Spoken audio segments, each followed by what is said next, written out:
Hello दोस्तों, आप सभी का चैनल में स्वागत है। और अगर आपने चैनल को सब्सक्राइब नहीं किया तो आप चैनल को सब्सक्राइब कर लें, साथ में बेल आइकन का बटन भी दबा दें ताकि जैसे ही हमारा नया वीडियो आता है आपके पास नोटिफिकेशन पहुंच जाए। दोस्तों, हम चलते हैं न्यूज हेडलाइंस की तरफ। पहला न्यूज हेडलाइन है, प्रधानमंत्री 9 जनवरी को प्रवासी भारतीय दिवस सम्मेलन 2021 का उद्घाटन करेंगे। और इस बार का जो प्रवासी भारतीय दिवस है 16वें नंबर का होगा और इसका विषय है आत्मनिर्भर भारत में योगदान। दूसरी खबर पे चलते हैं, भारत की 7वीं व्यापार नीति समीक्षा ट्रेड पॉलिसी रिव्यू बुधवार 6 जनवरी 2021 को जेनेवा में विश्व व्यापार संगठन WTO ने शुरू की है। WTO का मुख्यालय कहाँ पे है? जेनेवा, स्विट्जरलैंड में। WTO में कितने मेंबर्स है? 164। आप दोनों बातें याद रखें। WTO की स्थापना कब हुई थी? 1 जनवरी 1995। तीसरी खबर पे चलते हैं, भारतीय मानक ब्यूरो ने 6 जनवरी 2021 को 74वां स्थापना दिवस मनाया है। चौथी न्यूज पे चलते हैं, भारत के राष्ट्रपति ने संविधान के अनुच्छेद 217(1) द्वारा प्रदत्त शक्ति का प्रयोग करते हुए उत्तराखंड उच्च न्यायालय के न्यायाधीश श्री न्यायमूर्ति सुधांशु धूलिया को गुवाहाटी उच्च न्यायालय का मुख्य न्यायाधीश नियुक्त किया है। चलते हैं पांचवी खबर पे। अमेरिका में वहां की संसद ने जो बाइडेन को देश का अगला राष्ट्रपति और कमला हैरिस को उपराष्ट्रपति बनाए जाने की घोषणा कर दी है। हम चलते हैं कल के सवाल के जवाब की तरफ। हमारा कल का सवाल था, संसद सदस्य स्थानीय क्षेत्र विकास योजना MPLADS किस वर्ष में शुरू किया गया था? 1993 में हुआ था योजना। हम चलते हैं MPLADS स्कीम के बारे में बातें जानने के लिए। जो MPLADS स्कीम है, सांसद निधि योजना, केंद्र सरकार द्वारा चलाई जाती है। और यह योजना जो हमारे सांसद होते हैं लोकसभा में, राज्यसभा में और मनोनीत, वो अपने निर्वाचित क्षेत्र में विकास कार्य कर सकते हैं।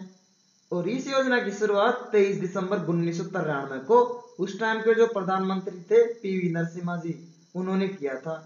और ये जो योजना है शुरुआत में ग्रामीण विकास मंत्रालय के अंदर में आती थी, लेकिन अक्टूबर 1994 में इसको सांख्यिकी और कार्यक्रम कार्यान्वयन मंत्रालय को स्थानांतरित कर दिया गया था।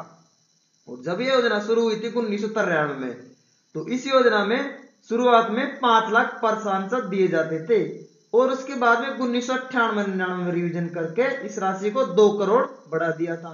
लेकिन अभी प्रेजेंट में इसके अंदर 5 करोड़ रुपए मिलता है पर सांसद को विकास कार्य करने के लिए।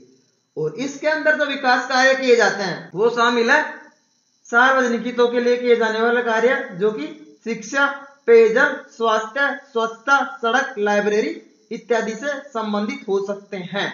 हम चलते हैं आज के पहले सवाल पे। आज का पहला सवाल है, सुखना झील किस भारतीय राज्य या केंद्र शासित प्रदेश में स्थित है?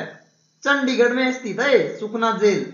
और ये जो सुखना झील है न्यूज में इसलिए आ गई है कि अभी जो देश में एवियन फ्लू का जो प्रकोप चल रहा है, माइग्रेटरी बर्ड्स यहाँ पे मरे हुए मिले हैं सुखना झील में, चंडीगढ़ में। और जो पोंग डैम सेंचुरी है हिमाचल प्रदेश में, वो भी न्यूज में है। हम चलते हैं दूसरे सवाल पे। आज का दूसरा सवाल है, संविधान का अनुच्छेद 244(a) किस भारतीय राज्य से संबंधित है?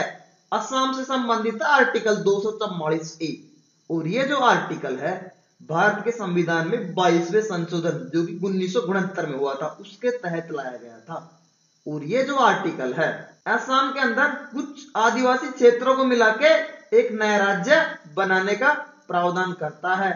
और अभी फिलहाल 3 जो हिल डिस्ट्रिक्ट है असम की, कार्बी एंगलोंग, वेस्ट कार्बी एंगलोंग और दीमा हसाओ, इन तीनों जिलों ने बोला है कि हमारा एक अलग से राज्य बनाओ आप 244(a) आर्टिकल के तहत। तीसरा सवाल है, हिंद महासागर क्षेत्र में समुद्री सहयोग को बढ़ावा देने के लिए भारत की नीति या सिद्धांत क्या है? कौन सा सिद्धांत हमारे प्रधानमंत्री जी का?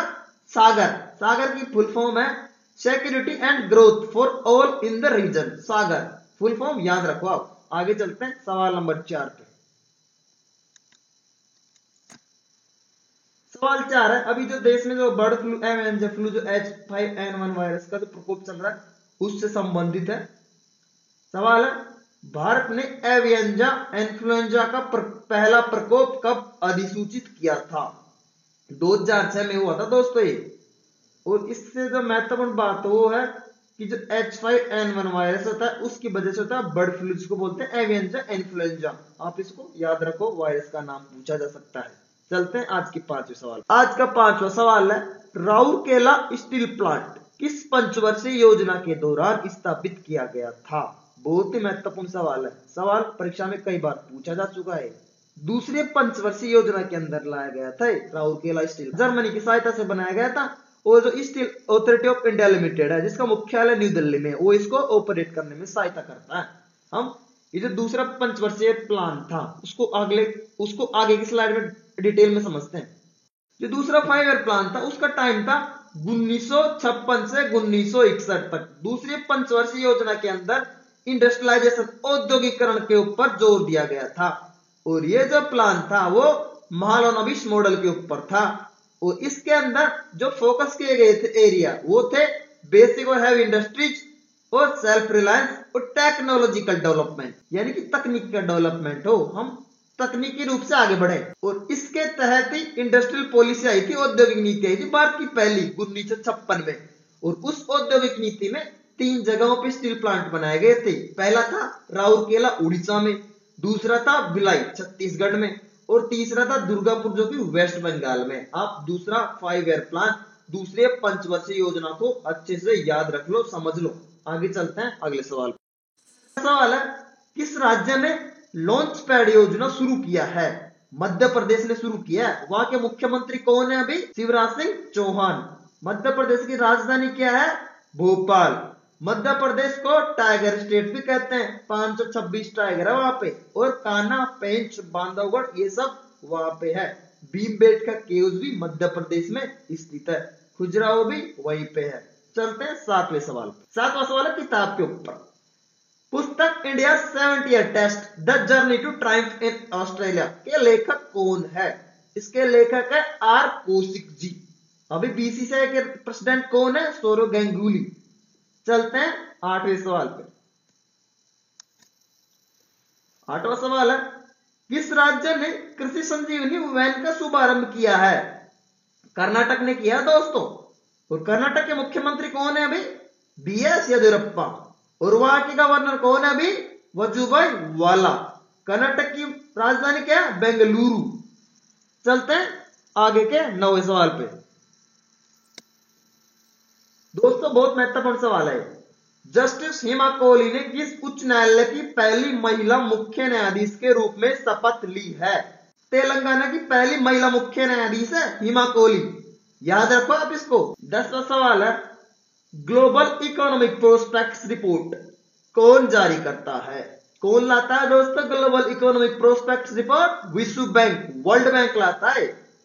चलते हैं हमारी टेबल ऑफ जीके फैक्ट्स की तरफ। पहला है, आंध्र प्रदेश के गवर्नर अभी कौन है? Vishwabhushan Harichandan.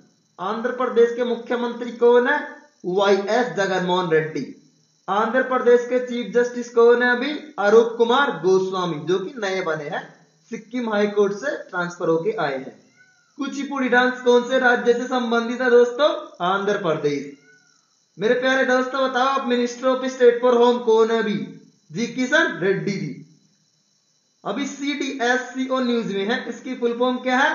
Central drugs standards control organisation. अगला है, विकीलीक्स के फाउंडर कौन है दोस्तों? जूलियन एसेंज।